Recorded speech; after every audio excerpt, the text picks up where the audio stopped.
नमस्कार दोस्तों, स्वागत है आपका स्टडी फॉर सिविल सर्विसेज में। वीडियो को पूरा देखिए। कोई भी आपका फीडबैक है, कोई सजेशन है, तुरंत वीडियो में कमेंट करके जरूर बताइए। अच्छा लगे तो वीडियो लाइक जरूर कर लीजिए और ऐसे वीडियो लगातार फ्री में पाने के लिए चैनल को तुरंत सब्सक्राइब कर लीजिए और बेल आइकन को जरूर टैप कर लीजिए ताकि आगे भी सारे वीडियो आपको मिलते रहे। यूट्यूब में फॉलो करते हैं तो प्लीज ये वाला फ्री टेलीग्राम चैनल जरूर ज्वाइन कर लीजिएगा। सारे नोटिफिकेशन, सारे अपडेट यहीं पे आते हैं, ध्यान रखिएगा। स्टडी फॉर सिविल सर्विसेज का कोई भी पेड ग्रुप अगर आपको ज्वाइन करना है तो सिर्फ 856480560660897523864455 यही नंबर है हमारे, सिर्फ जहां पे कॉल या व्हाट्सएप कर सकते हैं। इंस्टाग्राम पे हमारा पेज जरूर फॉलो कर लीजिएगा, studyforcivil.services है। ट्विटर पे हमको जरूर फॉलो कर लीजिएगा, @studyforcivils है। सारे क्वेश्चन अटेम्प्ट करिए और स्कोर अपना तुरंत कमेंट करके बताइए। दोस्तों नमस्कार, स्टडी फॉर सिविल सर्विसेज में आप सभी का स्वागत है। यूपी पीसीएस प्रीलिम्स एग्जामिनेशन 2025 की पेड क्विज जो हम लोग देख रहे हैं पिछले कई वीडियोस से कंटिन्यू करेंगे उसे आज के फर्स्ट क्वेश्चन के साथ। काफ़ी एक्सपेक्टेड क्वेश्चंस हैं, लगातार आपको ये बात बताई जाती है और आप इस क्वेश्चंस को देखेंगे सीरीज को तो आपको खुद ये चीज़ एहसास होगी, ठीक है, कितने आवश्यक प्रश्न हैं और आपके एग्जामिनेशन के लिए इंपॉर्टेंट हैं। तो प्लीज़ फॉलो कीजिएगा। स्टार्ट करते हैं आज का वीडियो आज के फर्स्ट क्वेश्चन के साथ। हाल ही में जारी विश्व बैंक की रिपोर्ट के अनुसार वर्ष 2024 में कितने करोड़ भारतीय अत्यधिक गरीबी में जीवन बसर कर रहे हैं। इंपॉर्टेंट डेटा है, 13 करोड़ आप लोग याद रखिएगा, 12.9 करोड़ ये एब्सोल्यूट डेटा है। प्रतिवर्ष मृत्यु दंड के विरुद्ध विश्व दिवस कब मनाया जाता है, इंपॉर्टेंट है ये भी, है ना। डेथ पेनल्टी को ये ऑब्जर्व करते हैं 10 अक्टूबर को। हाल ही में किसको international tennis hall of fame, जैसे क्रिकेट हॉल ऑफ फेम जो इंपॉर्टेंट है ना अचीवमेंट्स वाले प्लेयर्स होते हैं उनको नॉमिनेट किया था, तो वैसे इसमें टेनिस के लिए भी होता है ना। तो 2024 एंड में 25 के लिए नॉमिनेट किया गया था मारिया शारापोवा, बॉब और माइक ब्रायन, ये दोनों भाई हैं, है ना, इन तीनों को किया गया था। हर साल 24 अक्टूबर को संयुक्त राष्ट्र दिवस, यूनाइटेड नेशंस के जो अलग अलग ऑर्गन है इसके बारे में पढ़ते हैं, तो इसका फाउंडेशन हुआ था, है ना, 24 अक्टूबर। और वही पूछा गया है कि कब अस्तित्व में आया, तो ये फाउंडेड है 1945 का, है ना, 24 अक्टूबर। तो सी। वर्ष 2024 में केप वर्डे के बाद विश्व स्वास्थ्य संगठन से आधिकारिक रूप से मलेरिया मुक्त प्रमाणन प्राप्त करने वाला दूसरा देश कौन सा बना। ध्यान रखना 2024 की बात हो रही है, तो 24 में पहला देश जो था केप वर्डे, सेकंड था इजिप्ट, है ना, मिस्र, जिसको ऑफिशियली ये मलेरिया फ्री सर्टिफिकेशन जो है WHO ने दिया था। गोवा में आयोजित 24वीं राष्ट्रीय पैरा तैराकी चैंपियनशिप, है ना, ध्यान रखेंगे, आयोजित हुई थी गोवा में। तो ओवरऑल चैंपियन था इसमें कौन सा राज्य, आपका कर्नाटका, ठीक है। नेक्स्ट है एशियन डेवलपमेंट बैंक की बात हो रही है, उसका 69वां सदस्य हाल ही में बना था इजराइल, इंपॉर्टेंट है। और इसकी स्थापना कब हुई थी ये बताना है, ठीक है। तो दिसंबर 1966, है ना, ये करेक्ट हो जाएगा। इसका हेडक्वार्टर कई बार पूछते हैं तो मनीला में है, वो कहाँ पे, फिलीपींस में, ठीक, ऑप्शन फर्स्ट। हाल ही में किस राज्य में RTI, राइट टू इंफॉर्मेशन, है ना, जो हम जैसे RTI वगैरह लगाते हैं किसी चीज़ की, तो इसकी संग्रहालय की आधारशिला रखी गई। तो राजस्थान में ये मूवमेंट स्टार्ट हुआ बेसिकली बेवार, है ना, एक जगह है, ठीक, इसी को बर्थ प्लेस माना जाता है RTI मूवमेंट का, ठीक है। तो इसी के चलते राजस्थान ने वर्ष 2000 के आसपास RTI एक्ट स्टेट में पास किया था। उसके बाद चल करके फिर पार्लियामेंट ने अपनी 2005 में, है ना, RTI एक्ट मतलब इंडिया लेवल पे पास किया था, ठीक। तो उसी क्रम में यहाँ पे बेवार में ही राजस्थान में ये म्यूजियम जो है एस्टैब्लिश किया गया। हाल ही में किसको अंतर्राष्ट्रीय अर्ध शुष्क उष्णकटिबंधीय फसल अनुसंधान संस्थान, इंपॉर्टेंट इंस्टीट्यूशंस है, इसके महानिदेशक के रूप में किसको नियुक्त किया गया, तो हिमांशु पाठक, है ना, इनकी अपॉइंटमेंट हुई है। और ये पूछते हैं कि कई बार इसकी लोकेशन कहाँ पे है, तो ये है हैदराबाद में, तेलंगाना। क्वेश्चन है इकोसिस्टम में क्या क्या शामिल होते हैं पारिस्थितिकी तंत्र में, है ना। तो मेनली हम देखिए दो चीज़ें पढ़ते हैं, बायोटिक और एबायोटिक, है ना, मतलब लिविंग और नॉन लिविंग थिंग्स। तो अब इन विकल्पों में हम इसको चुन लेते हैं, है ना, भौतिक कारक, यानी कि जो हम एबायोटिक मान सकते हैं, और ये बायोटिक हमारे कंपोनेंट हैं जो, ठीक, बायोटिक में जैसे हमारे प्लांट, एनिमल, फंगाई वगैरह, माइक्रो ऑर्गेनिज्म, है ना, और ये बायोटिक में वाटर, एयर, सॉइल, है ना, ये सब चीज़ें। अपरदन जिसे हम लोग ज्योग्राफी में पढ़ते हैं, है ना, इसके सामान्य चक्र की अवधारणा किसके द्वारा विकसित की गई या दी गई, मतलब, है ना। इरोजन बेसिकली देखिए क्या होता है, इसका मुख्य जो एजेंट होता है इरोजन करने का वो रनिंग वाटर होता है ना। मिट्टी जैसे है तो मिट्टी के कटाव, बहाव, है ना, और दूसरे जगह पर जो उसका जमाव डिपोजिशन हो रहा है वही प्रक्रिया होती है इरोजन। तो इस कॉन्सेप्ट को दिया था विलियम मॉरिस डेविस, नाम था इनका, ठीक है। तो ये है इनका शॉर्ट फॉर्म में नाम। 17 खंडों में भूगोल किसके द्वारा लिखा गया था, ज्योग्राफी, है ना। एक ज्योग्राफर थे स्ट्रैबो, ठीक है, तो उनके द्वारा एक बुक लिखी गई। बुक क्या मतलब, एनसाइक्लोपीडिया ऑफ ज्योग्राफी कह सकते हैं, विच कंसिस्टेड ऑफ 17 वॉल्यूम्स, है ना। इसका नाम था ज्योग्राफिका, ठीक। ऑप्शन सी इंपॉर्टेंट है, स्ट्रैबो के बारे में थोड़ा पढ़िए। निम्नलिखित में से कौन सी यमुना नदी की सहायक नदी नहीं है, ट्रिब्यूटरी, है ना। तो यमुना के बाद ही सेकंड लार्जेस्ट ट्रिब्यूटरी है गंगा की, कौन सी, सोन, ठीक। अन्य जो हैं ये सब यमुना से संबंधित हैं। भू राजनीति, जियोपॉलिटिक्स, एक टर्म होता है किसके द्वारा बनाया गया या कॉइन किया गया टर्म, ठीक है। तो करीब 1899 में एक पॉलिटिकल साइंटिस्ट कह सकते हैं रुडोल्फ केजलन, है ना, ऑप्शन बी, ठीक, इन्होंने दिया था। और जियोपॉलिटिक्स को हम सिंपल टर्म्स में समझ सकते हैं कि how geography influence politics and international relations, ठीक।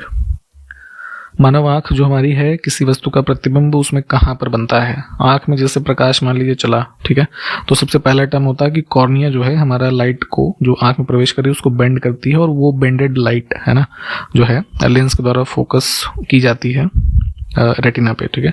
तो प्रतिबिंब जो है वहीं पे बन रहा है, ऑप्शन डी। निम्नलिखित में से कौन सा प्राथमिक रंग नहीं है, है ना। प्राइमरी कलर्स वो होते हैं which can not be obtained कह सकते हैं, है ना, बाय मिक्सिंग अदर कलर्स। और फाउंडेशनल कलर्स हम इनको कह सकते हैं। तो इनकी संख्या है ये येलो, रेड और ब्लू, ठीक है। ब्लैक जो है ना ये नहीं है।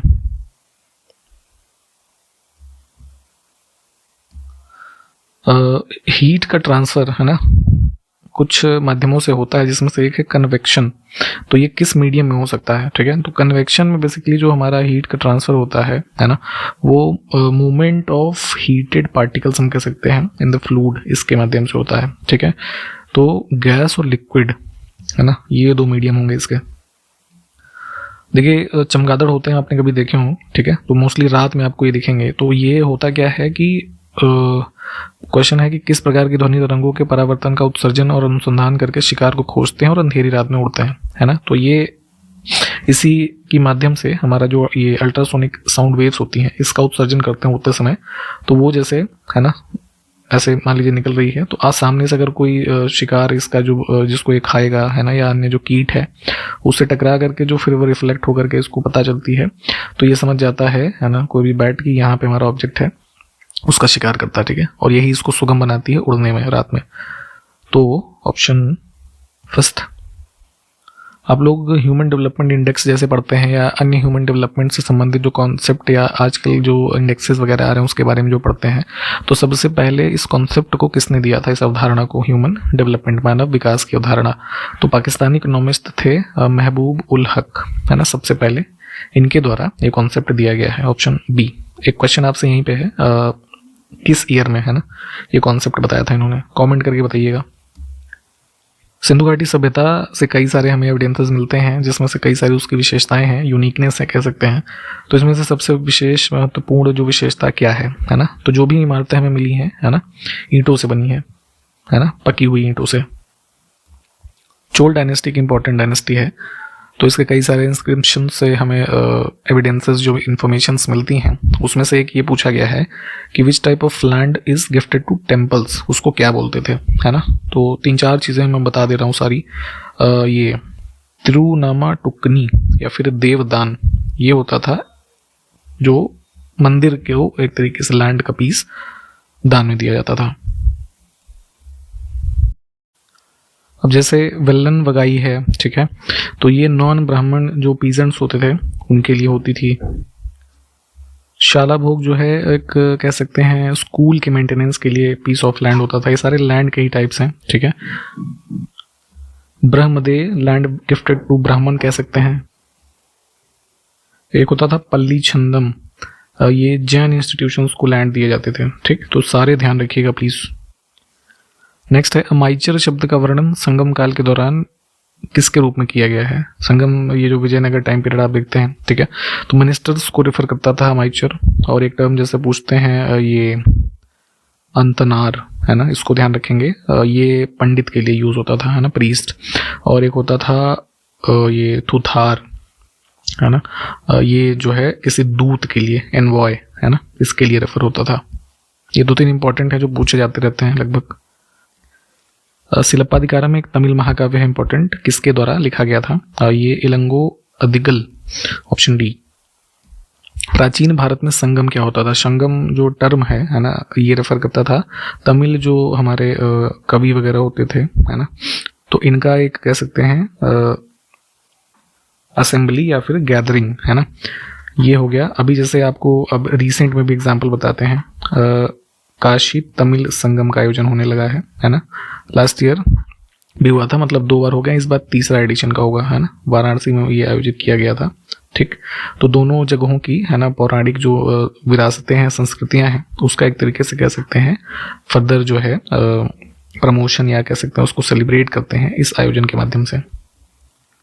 गोलाकार दर्पण अगर आपने देखा हो, है ना, तो जो उसका रिफ्लेक्टिंग सरफेस है, ऐसे उठा हुआ भाग होता है, ठीक, तो उसका जो सेंटर पॉइंट होगा उसे हम क्या कहते हैं, तो ये होता है पोल, ठीक है, ध्रुव।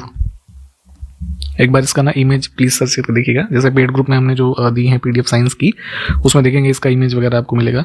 यहाँ पे इन्फॉर्मेशन हम नए जो स्टूडेंट्स कुछ अगर इस वीडियो को देख रहे हैं, हमारे साथ पेड ग्रुप्स में जुड़ना चाहें, हमारे बैचेस चल रहे हैं, है ना, बिल्कुल स्टार्टिंग से आपके सिलेक्शन तक की तैयारी इंश्योर कराते हैं ये ग्रुप्स, इस तरीके से डिजाइंड है ना, बहुत ही नॉमिनल फी में आप इनमें जुड़ सकते हैं। पेड ग्रुप्स डिस्कशन और डाउट क्लियरेंस के साथ सीरीज पेड क्विज जो आप ये देख रहे हैं, इसके अलावा मेंस के ग्रुप आप इंटीग्रेटेड चाहें या किसी अन्य एग्जामिनेशन जैसे आरओ एआरओ वगैरह की भी तैयारी आप कर रहे हैं, तो आप जुड़ सकते हैं हमारे पेड ग्रुप से। इस वीडियो के डिस्क्रिप्शन बॉक्स में 3 मोबाइल नंबर हैं, उस पर कॉल या व्हाट्सएप करके बहुत ही नॉमिनल फी में आप जुड़ सकते हैं। अभी भी आपके पास इनफ टाइम है, 12 अक्टूबर को आपका एग्जामिनेशन शेड्यूल्ड है ना, तो आप अभी से तैयारी बिल्कुल स्टार्ट कर दीजिए, आपके लिए संभव है ये अचीव कर पाना। ठीक है, हमारे इन ग्रुप्स में जुड़ करके बिल्कुल आपके इस एग्जामिनेशन के पैटर्न पे ही ये चीज़ें डिज़ाइन की गई हैं, आपके लिए हेल्पफुल होंगी।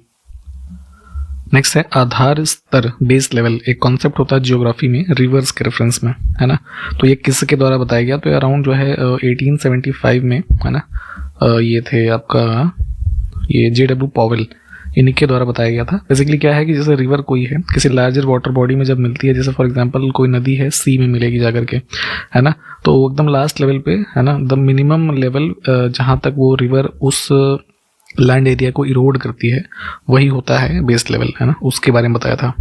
तो यही वो कॉन्सेप्ट है। मतलब भारत सरकार ने किस वर्ष में पहली बार राष्ट्रीय कृषि नीति की घोषणा की थी। नेशनल एग्रीकल्चरल पॉलिसी सबसे पहले आई थी 28 जुलाई वर्ष 2000 में। ठीक, इंपॉर्टेंट है ये, ऑप्शन डी। निम्नलिखित में से कौन सी स्थानांतरित कृषि तथा क्षेत्र सम्मिलित नहीं है। भारत के अलग अलग हिस्सों में जो शिफ्टिंग कल्टीवेशन है ना, उसको हम जैसे मेनली झूम कल्टीवेशन के नाम से जानते हैं, जो नॉर्थ ईस्टर्न स्टेट्स हैं, है ना, तो पहला ठीक है। पूनम कहते हैं केरला में, पोडू आंध्रा उड़ीसा रीजन में, ठीक है। कुमारी वाला गलत है, कुमारी जो है ना वेस्टर्न घाट वाला जो हमारा इधर कोस्टल एरिया है ना, कर्नाटका गोवा वाला, इसमें कहते हैं। ठीक, कुमारी की बात करें तो ये मतलब कुमारी हो गया, है ना, वेस्टर्न घाट। और मध्य प्रदेश की अगर हम बात करें तो मध्य प्रदेश में इसको कहते हैं बेवार या फिर डाहिया। ठीक, नेक्स्ट है कथन वर्तमान अतीत की कुंजी है, इसमें से किसका है। The present is the key to past, ये ज्योग्राफी के रेफरेंस में एक कॉन्सेप्ट है, यूनिफॉर्मिटेरियनिज्म कह सकते हैं। ठीक, तो यही है the present is the key to past. तो ये बताया गया था इनके जेम्स हटन के द्वारा, है ना। अभी देखिए हमने जितने भी ये कॉन्सेप्ट्स देखे हैं, इस तरह के स्टेटमेंट या कॉन्सेप्ट, है ना, जैसे बेस लेवल वाला क्वेश्चन में देखा, तो इन सबको आपकी यहाँ पे रिस्पॉन्सिबिलिटी बनती है कि साथ के साथ आप प्लीज रिवाइज करते चलें, अदरवाइज आप ये भूल जाएंगे, है ना, लंबे समय तक याद नहीं रह पाएगा। अभी हमने अपर्दन की प्रक्रिया के बारे में ऊपर बात की थी, है ना, एक और अपक्षय का कॉन्सेप्ट होता है। तो इन दोनों का कंबाइंड जो है ना, संयुक्त प्रक्रिया क्या कहलाती है? तो ये होता है डेनुडेशन, है ना, अनक्षादन। मतलब देखिए, मिट्टी जो है, एक सपोज पीस ऑफ लैंड है, ठीक, तो डेनुडेशन इस चीज़ को रेफर करता है कि एक ऐसा प्रोसेस जिसमें मिट्टी का हिस्सा, है ना, एक कह सकते हैं बह करके, है ना, या टूट फूट हो करके इसमें इरोजन और आपका ये वीदरिंग के माध्यम से, है ना, शिफ्ट हो जाए एक प्लेस से दूसरे प्लेस, ठीक है। तो ऑप्शन डी। देखिए, इन सब कॉन्सेप्ट्स को प्लीज आप लोग जो 11th क्लास वाली हमारी ये ज्योग्राफी की हमने जैसे समरी दी है उसमें आप पढ़ सकते हैं, या फिर एनसीईआरटी की बुक आपके पास है तो उसमें काफी अच्छे से ये चीजें दी हुई हैं। नील रिवर काफी इंपॉर्टेंट है, इसका कैचमेंट एरिया देखिएगा मैप पे, ठीक है। तो इन विकल्पों में से किस देश में से होकर के नहीं बहती है? इसमें अल्जीरिया आउट हो जाएगा, है ना, तंजानिया, इजिप्ट, है ना, कीनिया, इसके अलावा रवांडा, कॉन्गो, है ना, ये सारे देश हैं जहाँ पे ये बहती है। इस क्वेश्चन को भी मैप पे लोकेट करेंगे। तिब्बतन रीजन में माउंट कैलाश जो है वहाँ पे हमारा मानसरोवर लेक के पास से ओरिजिन होता है इंडस और ब्रह्मपुत्रा, है ना, ये विकल्प सही हो जाएगा। किस प्रकार की मृदा मुख्य रूप से सिंधु, गंगा, ब्रह्मपुत्र के मैदानों में पाई जाती है? काफी फर्टाइल लैंड एरिया माना जाता है ये, जो इन नदियों के बीच का है।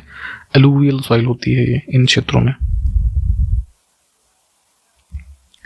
इसको भी मैप पे लोकेट करेंगे। सतलज और काली नदियों के बीच स्थित हिमालय के भाग को क्या कहते हैं? थोड़ा सा इंडिया का मैप बनाते हैं, है ना, जज नहीं करना है कि कैसा बना है। तो ये देखिए, एक सेकेंड, जैसे ये हमारी हिमालय की रेंजेस हैं, ठीक है। अब क्या है, इसमें से कुछ नदियां बह रही हैं। सबसे ऊपर जैसे इंडस रिवर हमने बहा दी, ठीक, फिर जो है सतलज, फिर काली, तीस्ता, और इधर असम के रीजन में मान लीजिए दिबांग रिवर हमने बहा दी, ठीक है, दिहांग, दिबांग, ये सब, ठीक। तो अब पूछा गया ना क्वेश्चन में हमसे कि सतलज और काली के बीच में हमारी कौन सी हिमालय की ये है जो भाग है उसको क्या कहते हैं? तो सतलज हमारी ये थी और काली रिवर ये थी, तो इसके बीच के जो हम हिमालय को बोलते हैं वो है कुमायूं हिमालय, ठीक। सतलज और इंडस के बीच जो हमारा ये है क्षेत्र वो है कौन सा? पंजाब हिमालय, ठीक। फिर काली और तीस्ता जो हमारी रिवर है इसके बीच का जो हिमालय है वो नेपाल हिमालय है, और तीस्ता और दिहांग के बीच का जो क्षेत्र है ये असम हिमालय है, ठीक। तो सभी को ध्यान रखेंगे।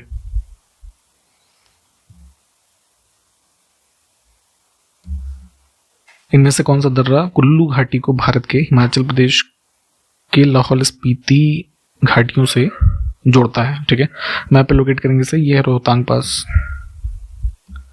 इन विकल्पों में से कौन सा राज्य तापी नदी घाटी का हिस्सा नहीं है? है ना, महाराष्ट्र, गुजरात, मध्य प्रदेश, है ना, ये मेनली इसके एरिया हैं। राजस्थान नहीं है ना इसमें। मैप पे लोकेट कीजिए इसे भी। पेप्टिक अल्सर, है ना, अल्सर की बीमारी जो आप देखते हैं, तो किस जीव की वजह से ये बॉडी में होता है? बैक्टीरिया होता है हेलियोबैक्टर पाइलोरी, ठीक, ये है कॉजेटिव एजेंट। इसमें से कौन सी बीमारी जीवाणुओं के कारण होती है? बैक्टीरियल डिजीज, वायरल और फंगल, है ना, मेनली ये पढ़ लीजिएगा, ठीक है, कौन कौन से एग्जांपल्स हैं। तो इसमें एंथ्रैक्स जो है ये होता है बैक्टीरिया के कारण होने वाली डिजीज है, बैसिलस एंथ्रेसिस, ये है इसके बैक्टीरिया का नाम। इसमें से निम्नलिखित में से कह सकते हैं किसका उपयोग मानव शरीर के अंदर जीवाणु संक्रमण का उपचार करने के लिए किया जाता है? तो बैक्टीरियल इन्फेक्शंस जो होते हैं उसको रोकने और फर्दर ना फैलने के लिए बॉडी में जो हम एंटीबायोटिक दवाएं खाते हैं, है ना, तो ये इसके लिए कारगर होती हैं। अब इन विकल्पों में से वायरस विषाणु से होने वाली बीमारी कौन सी है? तो ये है खसरा। नेक्स्ट है कौन सी बीमारी वायु के माध्यम से नहीं फैलती है ना, तो कोल्ड हो जाता है ना, स्प्रेड एयर में होने से। ट्यूबरकुलोसिस, निमोनिया, ये सब होते हैं। कॉलरा नहीं होता है, ठीक है। कॉलरा का कॉजेटिव एजेंट हमारा जो है बैक्टीरिया होता है वाइब्रियो कॉलरी, है ना, और ये कंटामिनेटेड वाटर या फिर ये फूड इसको कंज्यूम करने से होता है। कौन सा एक रोग और उसके कारक जीव के बारे में सही नहीं है? अभी हमने ऊपर ही बताया कॉलरा के बारे में, ये गलत है। अन्य विकल्प ठीक है, इनको देख लीजिए। विश्व स्वास्थ्य संगठन, वर्ल्ड हेल्थ ऑर्गेनाइजेशन, इनके अनुसार इसमें से कितने ग्राम प्रतिदिन का जो नमक का या उससे कम का नमक का सेवन उच्च रक्तचाप को रोकने में मदद करता है, और जो एडल्ट पॉपुलेशन है विश्व में, उसमें हृदय रोग और उसके जो हार्ट अटैक वगैरह का रिस्क है उसको कम करता है। तो पर डे 5 ग्राम से कम अगर आप नमक का इंटेक रखते हैं तो आपके लिए बेहतर है एज पर WHO। अंत में आपके लिए क्वेश्चन है, इसको प्लीज पढ़िए, इसके सारे ऑप्शंस को देखिए और इसका उत्तर हमें कमेंट करके बताइए।